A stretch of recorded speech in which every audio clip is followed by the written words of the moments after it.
खुद की तलाश में निकले हुए मेरे सारे दोस्तों को मेरा नमस्कार। दोस्तों, इंसान का ध्यान केवल दूसरे व्यक्तियों के दोषों की तरफ होता है।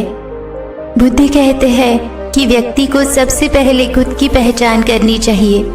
दूसरों की बजाय व्यक्ति को खुद के बारे में ज्यादा जानना चाहिए। उनका मत था कि बुराई से घृणा करो, बुरे व्यक्ति से नहीं। एक बार की बात है, किसी गांव में एक बहती नदी के किनारे बुद्ध ध्यान लगाकर बैठे थे। किनारे पर पत्थरों की भरमार थी, पर छोटी सी वो नदी अपनी तरल धारा के कारण आगे बढ़ती ही जा रही थी। बुद्ध ने विचार किया कि ये छोटी सी नदी अपनी तरलता के कारण कितनों की प्यास बुझाती है, लेकिन भारी भरकम पत्थर एक ही स्थान पर पड़े रहते हैं और दूसरों के मार्ग में बाधक बनते रहते हैं।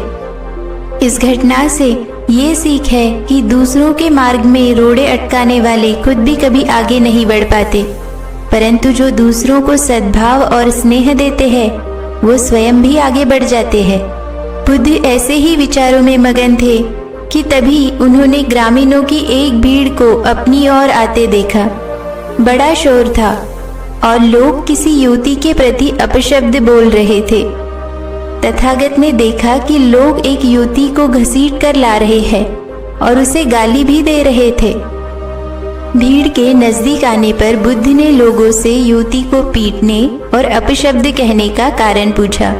लोगों ने कहा कि यह स्त्री व्यभिचारी है और हमारे समाज का नियम है कि यदि व्यभिचारी स्त्री पकड़ी जाए तो उसे पत्थरों से कुचलकर मार डालना चाहिए। तथागत ने युवती की ओर देखा और कहा, जो तुम चाहते हो वही करो, पर मेरी एक शर्त है कि पत्थर मारने का अधिकारी वही है जिसने कभी व्यभिचार ना किया हो और ना ही उसके मन में ऐसा विचार कभी आया हो। इतना कहकर शांत हो गए। चारों ओर मौन था। कुछ समय बाद लोगों की भीड़ मन में पश्चाताप का भाव लिए वहां से विदा हो गई। बुद्ध कहते हैं कि भीतर की तरफ मुड़ो और दूसरों के नहीं तो अपने खुद के गुण दोषों का निरीक्षण करो। अपने अंदर के दोष और विकारों को पहचानो और उन पर विजय प्राप्त करो।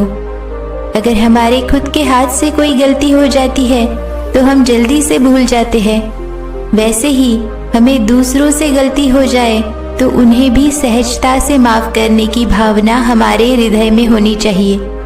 और यदि हमें किसी के प्रति न्याय करना ही है तो उसे ऐसा प्यार और स्नेह मिलना चाहिए कि वो खुद ही अपने दोषों को स्वीकार कर पुनः उस गलती को ना दोहराने का व्रत ले।